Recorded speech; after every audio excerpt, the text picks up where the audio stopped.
Akkam jirtan hordoftoota chaanaala Zankii Tube. Viidiyoo har'aa keenya keessatti dubartii akka addunyaatti gabaabinaan Guinness Book irratti galmaa'uun riikardii cabsitee wajjin ilaalla.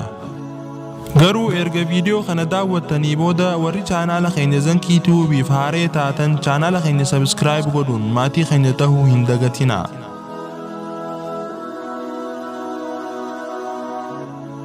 Dubartiin akka addunyaatti gabaabinaan riikardii galmeessite tun maqaan isii Jiyuutii Amiijii jedhamti.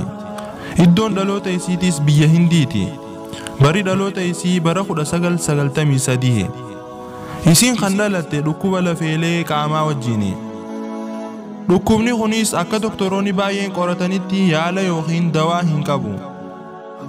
Akkasuma jalqaba irraahuu dhukkubni kun isii irratti hin mul'atu ture. Nyaatas haala gaariin nyaatti, qaamni isiinis haala gaariin dabala. Garuu haadhaa fi abbaan isii yeroo isii ilaalan lafarraa ol ka'uu yookiin dheerachuu dhabuu isii kana arkan. Erga dhalattee umriin isii waggaa 15 yommuu ta'u daa'ima waggaa 2 fakkaatti. Haaluma kanaan maatiin isii mana barnootaa isii galmeessan.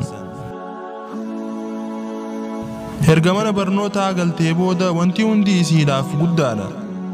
Teessoon isiin irra teessu kan qixa isiitii hojjetamee fi baratti. Barnoota isii jabinaan itti fuftee erga xumurtee booda yuunivarsiitii galte. Yeroo kana haati isii huccuu yookiin uffanni qixa isii hin argamu jettee waan yaaddeef manatti hojjettee fi qopheessite. Akkasuma abbaan isiitiis teessoo nyaata irra nyaattuu fi waan isii barbaachisu kan qixa isii hojjeteef. Haaluma kanarra osoo jirtuu dhukkuba lafeelee qaamaa irraa kan ka'een jilbii isii cabee amna dheeraa deemuu dadhabde.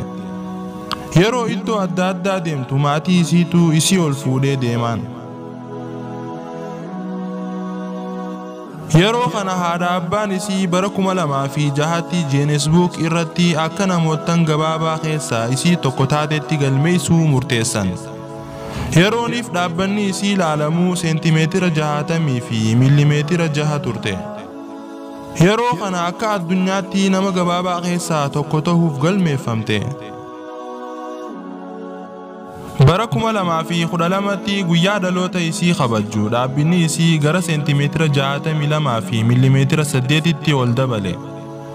Akkasuma ulfinni isiitis kiiloogiraama 5 ture. Haala kanaan namootan gabaabaa keessaa jechuun dhaabbanni Guinness Book ifa baase. Yeroo kana beekamtii argachuun biyyoottan Awurooppaa irra imalaa turte. Akkasuma miidiyaa adda addaa irratti ol baatee haasa'uu jalqabde. Haaluma kanaan Jiyuutiin addunyaa irratti fiilima adda addaa hojjechuun akkasuma warroottan fiilima hojjetu waliin hiriyaa ta'uun beekamtii guddoo argatte.